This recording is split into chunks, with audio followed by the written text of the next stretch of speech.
On sait tous à quel point c'est compliqué de bien nourrir son chien aujourd'hui, et encore plus quand on parle de croquettes. Surtout qu'en général, on retourne jamais le paquet. Et pourtant, tout, absolument tout, est écrit là, derrière, en tout petit. Alors aujourd'hui, le but c'est pas de te faire une liste de marques de croquettes à éviter, mais je vais faire mieux que ça, je vais te donner une vraie grille de lecture pour démasquer de mauvaises croquettes toi-même en quelques secondes sur n'importe quelle étiquette. Et je vais te donner 7 signaux du plus visible au plus sournois. Et reste bien jusqu'à la fin, transparence exige, je testerai moi-même les croquettes que je donne à mon chien pour voir si elles passent ce fameux test ou pas du tout. C'est bientôt la rentrée, donc je compte sur toi pour nourrir tes chiens aussi bien que tes enfants.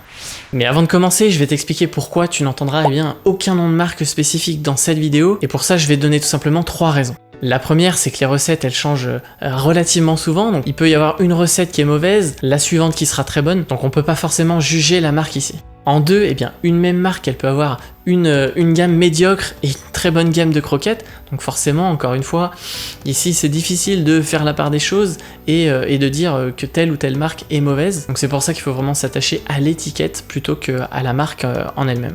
Et en 3, on en revient à l'étiquette, l'étiquette elle parle d'elle-même, et on verra ensemble du coup comment démasquer tout ça, comment démasquer les mauvais produits, et analyser un petit peu plus en profondeur si telle ou telle marque de croquettes, telle ou telle gamme de croquettes, n'est pas bonne pour ton chien. Et je précise aussi que je suis ni veto, ni nutritionniste. Moi j'ai appris à lire ces étiquettes de croquettes sur la durée, ça fait bientôt 7 ans que je vis avec mon Shiba, et j'ai pu analyser énormément de paquets de croquettes, et voir du coup ce qui correspondait le mieux, à la fois pour la bonne santé de mon chien, et aussi ce qui lui convenait le mieux en termes de goût, et surtout voir s'il n'y avait pas trop de lassitude de son côté. Donc vraiment personne ne doit se sentir jugé ici, on fait tous avec son budget et ses contraintes. Le but ici c'est de choisir en connaissance de cause, et pas de culpabiliser qui que ce soit. Allez, maintenant on arrive aux 7 signaux d'alerte, et on va commencer par le premier, qui est le plus courant. Si tu lis sur l'étiquette viande ou sous-produits animaux, et qu'il n'y a rien d'autre, pas d'espèces, pas de détails, pas de pourcentage, la traduction ici c'est que tu ne sais ni ce que c'est, ni si ça change d'un lot à l'autre. Poulet aujourd'hui, autre chose demain, bref. La mention couvre tout et toi t'es perdu. Et le pire dans tout ça, c'est que légalement une toute petite fraction de l'espèce suffit pour afficher au poulet, en gros devant le paquet, avec la belle photo en plus qui va avec. Donc si tu dois retenir quelque chose, c'est qu'une marque, quand elle est fière de sa viande, elle va la nommer. Espèce, pourcentage, forme, bref, si c'est flou ici, c'est que c'est pas un hasard. Le signal numéro 2, ce sont les croquettes multicolores. Les petites vertes, les rouges, les oranges, bref, toutes les couleurs possibles. Et question toute bête, elles sont pour qui ces couleurs à ton avis? Ton chien lui va choisir sa nourriture au nez et il va pas forcément percevoir les couleurs de la même façon que toi tu les perçois. Donc bien évidemment les couleurs ici, elles sont pour toi. Pour te séduire directement dans le rayon. Du marketing directement dans la gamelle de ton chien, ça en dit long sur les priorités de la marque. Le signal numéro 3 ici, ce sont les sucres ajoutés. Sucre, sirop de glucose, caramel, cherche tous ces mots dans la liste. Parce que des croquettes de qualité, elles n'ont pas besoin d'être sucrées pour être mangées. Si la recette, elle doit séduire artificiellement le palais de ton chien, essaie de te demander qu'est-ce que ça compense. Le signal numéro 4, et là on monte un petit peu en technicité. Le pourcentage de protéines affiché, c'est une chose,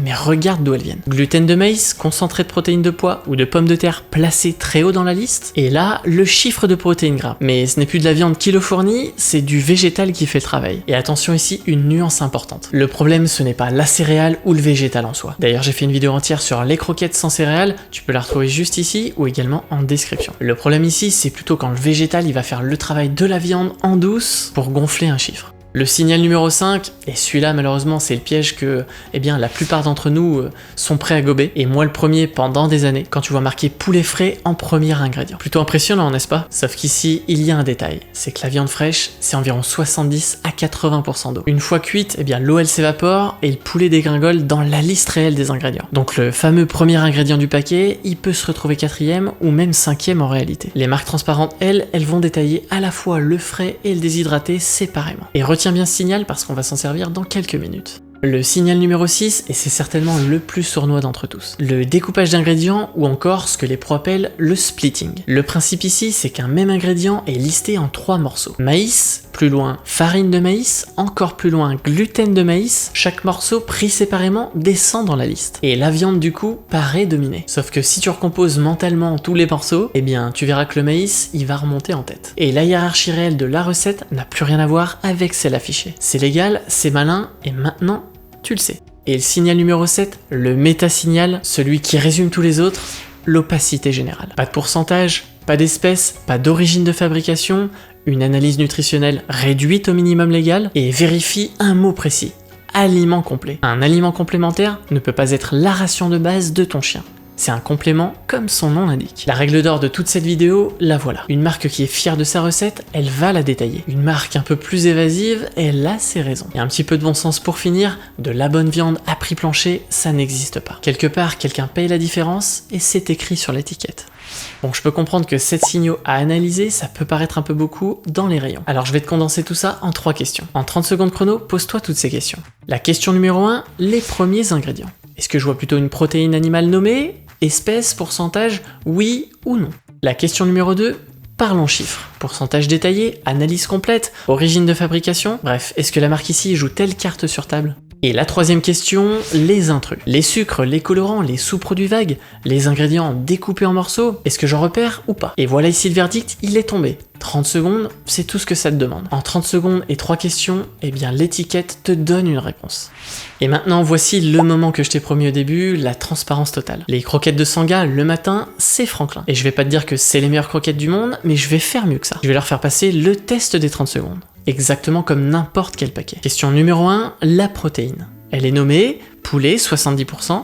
Et surtout, elle est détaillée. 38% de poulet frais, plus de 28,5% de protéines de poulet déshydraté, plus du foie hydrolysé. Hydrolysé, ça veut juste dire prédécoupé pour être plus digeste. Tu te souviens du signal numéro 5, le piège de la viande fraîche? Et bien voilà à quoi ressemble une marque qui joue carte sur table. Elle te donne à la fois le frais et le déshydraté séparément. Pas juste un gros chiffre qui va t'impressionner. La question numéro 2, les chiffres. Alors, analyse complète ici, 34% de protéines, 16,5% de matière grasse, l'origine de fabrication, elle est déclarée Union européenne. Donc ici, encore une fois, on met une petite coche. La question numéro 3, les intrus cette fois-ci, 0 sucre ajouté, 0 colorant, conservation aux antioxydants naturels, tocopherol et romarin. Pareil, ici, on peut cocher. Et la cohérence avec mon chien, c'est que leur recette, elle est pour chiens stérilisés. Donc avec des matières grasses plutôt modérées. Sanga est castré et depuis son poids, forcément, c'est un sujet à prendre au sérieux. D'ailleurs, j'ai consacré une vidéo entière à la castration chez le Shiba. Je te la mets juste ici encore une fois. Tu pourras également la retrouver en description. Je t'invite sincèrement à aller la voir pour potentiellement